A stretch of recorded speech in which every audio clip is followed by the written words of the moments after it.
One thing about relationship is these days it's all about money, money, money, money, money. Oh yes. And so we thought it's wise, why don't we kind of educate people in relationships lately about how money should work in relationship and how you can kind of manage these financial stresses, especially as a guy, when these ladies are bombarding us with money, money, money. How to really go about this whole thing.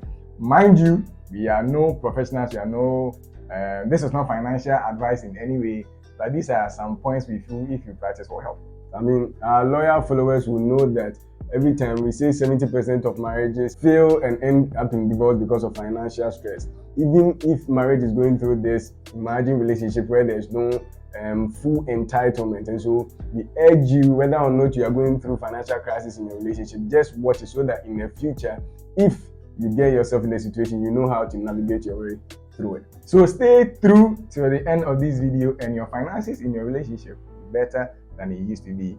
Meanwhile, you can use this opportunity to share to your friends, anyone in a relationship you feel is struggling one way or the other in finances, and they will appreciate you for that. One important thing every couple should practice is having that talk where you have to talk about your monies, you have to talk about your finances. It's very important that you are sure that you are drifting to the positive side when it comes to your finances or the negative side, so that you know where to draw the line, right? You don't want to wake up 15 years later to realize all the decisions you'll be making towards your finances were wrong, and by then it will be too late and that'll be very unhealthy for you. Well, I know a couple relationship that will not talk about money because they feel that it is unhealthy. But there's one thing to know, that money inevitably will interfere in your life, whether you want to appreciate it or not. There will always be a time where money is influencing the relationship. So why don't you start talking about money right now before it takes you to a turn that you may not want? In most cases, right, the finances is left to the man. Gone are the days. Women, we need you guys to rise up and be also knowledgeable about your finances. I'm a big fan of a feminist when it comes to this. So Jeffrey, that point was very profound. I think every lady should do well for themselves, especially financially, because ladies in these days are not known for that. So that will take us into our first point, which is know whether you are a saver or a spender. That is a very important point, right? At any stage at all, you want to be sure whether you are spending too much or you are saving, right? You need to be sure which you are. And when you are with someone as well, you want to be sure whether you are the saver or he is the saver, or you are the spender or he is the saver. You need to be sure who is who, so that you don't lead your relationship into a gutter. Oh yes. Look into your relationship, look into your past life. What have you been buying that is unnecessary? What have you been saving? Do you have the intuitiveness to save, or do you always want everything that you have to go away from you unconsciously? This is one of the steps or the signs for you to know whether you're a saver or a spender. Yeah, and this boils the whole thing down to something called asset and something called liability, right? If you want to know whether you are in the savers column or the spenders column, when you get money, what do you use your money to buy? Because you can use your money to buy something called an asset. And what asset means is something that brings you money, something that puts money in your pocket. And liability is, or an expense, is something that is taking money away from you. And so to know whether you're a saver or spender, be sure that something you are buying is something that will someday bring you money, or is something that is taking money away from you. Have that conversation with your partner. At least one of you should be a saver.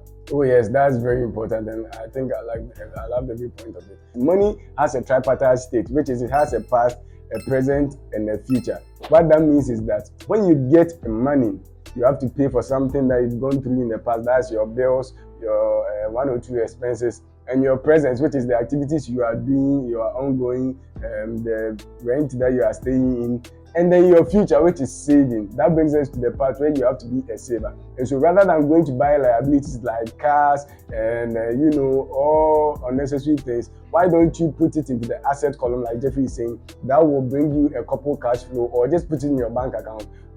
Even though inflation will come to it, I think we'll also talk about it later. Jerry, that's a whole lot of things to unpack right there.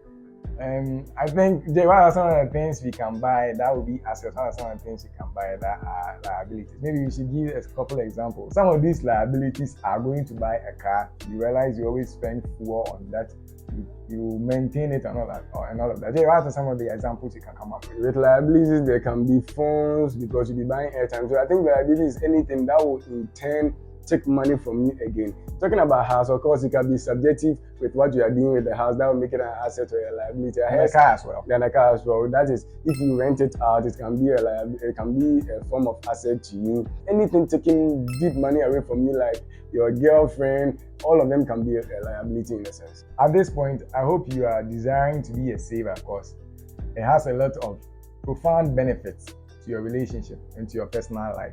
But the second point we have for you in managing your financial crisis in a relationship is that you need to become financially literate yourself. I know a lot of people that do not really know about money in a sense. When it comes to financial literacy, it's a whole academy on its own, it's a whole industry on its own that you have to be really intentional about it.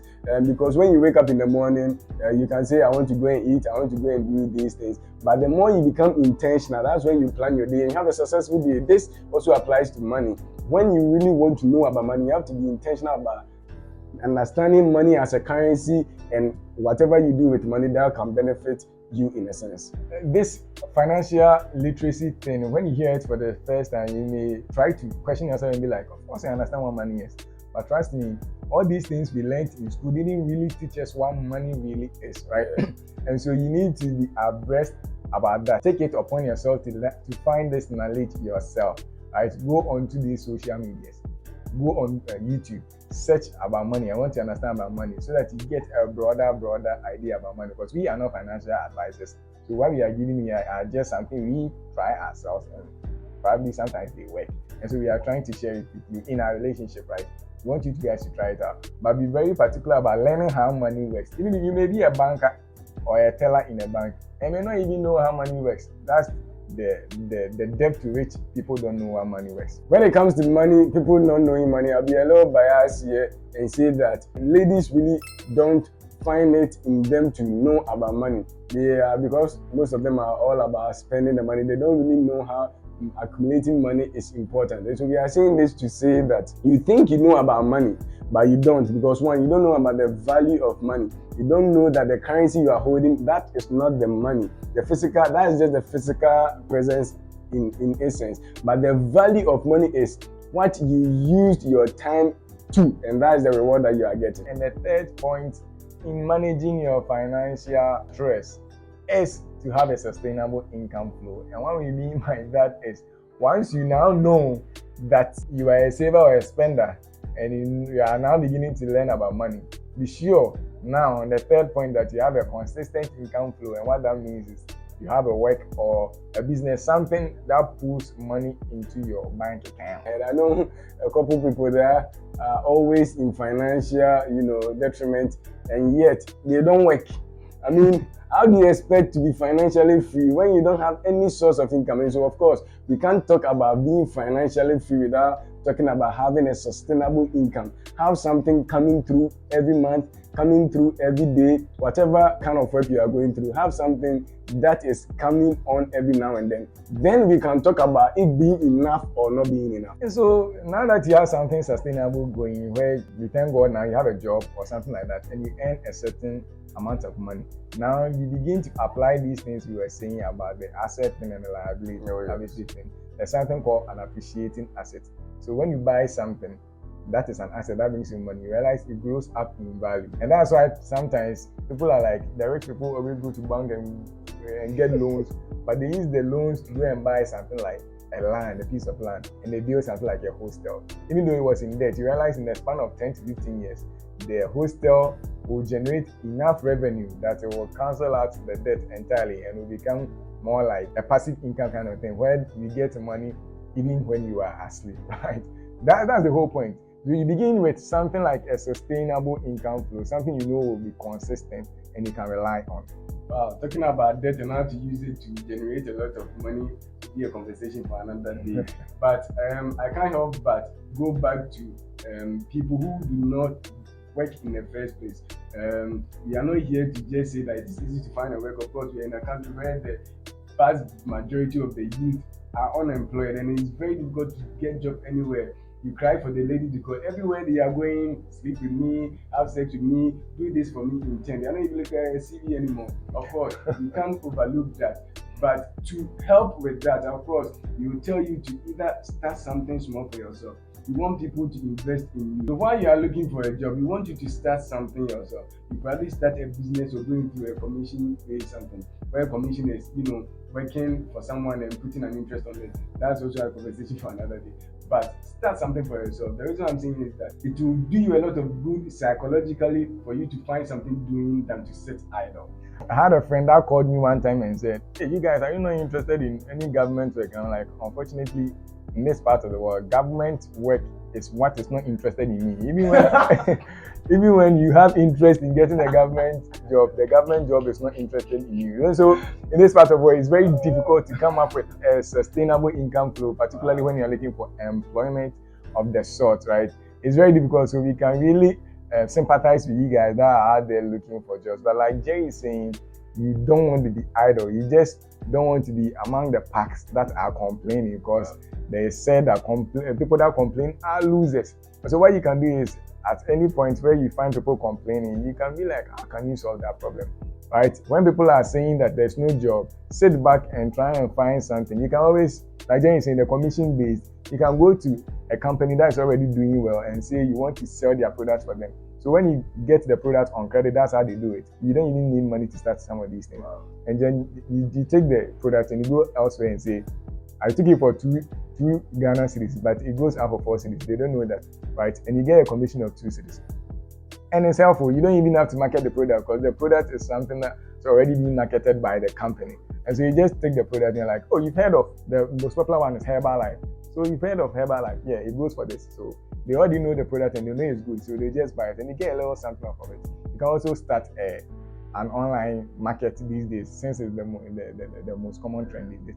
And all of this is to help you generate a consistent and sustainable income flow from where you will be on. Hopefully this advice will get you started on something. And those of you who are already employed, if the income is not enough, which I suspect, we encourage you to start something else for yourself. That is, diversify and find another source of income, because you need it, especially if you want to take someone's child, that you date them or you marry them. You will need it a lot, because like you said in the beginning, 70% of relationships end up in divorce or end up in breakup because of financial stress. 70%. You will know that it's a humongous kind of line that we are talking about. So we encourage you to find another source of income, which will do a lot of good. So be interested in learning about these things, but especially with your partner, someone you want to get married to. You don't want to get married to someone that is a spender 247, and everything you guys come up with, she wants to spend it. She wants to buy something fancy. You always want to be particular about living under your means, right? That's how you generate